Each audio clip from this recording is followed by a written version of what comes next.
So last question for you here, Alicia. And of course, you've offered tons of advice already and lots of great tips to everybody. But if you were to summarize the one most important thing, that one piece of advice that you would give to people that are looking to get their foot in the door in the sports industry, what would that piece of advice be? Oh man, the one piece of advice. One, don't quit, but we kind of touched on that. So I actually have three pieces of advice, if that's okay. Or do I need to break it That's down? fine too. Go for it. Okay. No, no, that's fine. If you want to elaborate on it, that's quite fine too. Don't quit, but we've already talked about that. The second is don't be a jerk. So I know that I think Sports Networker has over 22,000 followers on Twitter, sends out these huge email blasts. So it seems like the sports community is this like huge, big community. It's not. It's really small. Everyone knows each other or they know someone who knows someone. And there's a Yeah. handful of people in this industry who are perceived as jerks, and people don't want to work with them. You do not want to be that person.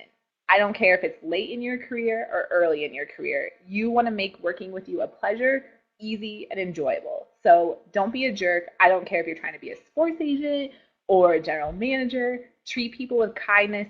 Everybody, every single person that you come across. I don't care what they do for a living, where they come from, or what. You're nice to them. The third thing that I will say is, especially if you're still in college, just get as much of a variety of experience under your belt. That's one of the biggest mistakes that I made.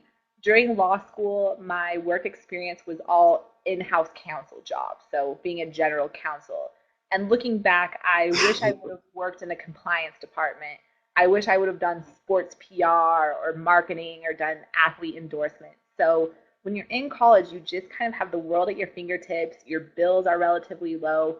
Go try everything and see what you like and see what you don't like. So, can I kind of tag back on what we were talking about with mentors? Yeah. Yeah, absolutely.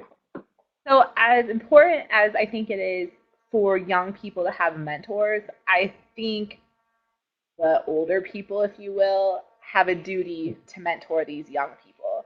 One of the most Yeah. frustrating things for me in law school was I would send emails to sports agents and ask them for their advice, and I would never hear from them.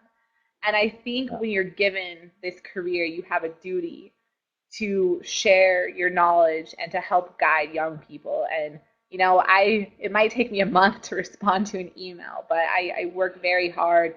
If you email me and you have a question, I'm going to answer it. So on that note, I'm happy to answer any other questions that you all have via email, which is rulingsports@gmail.com.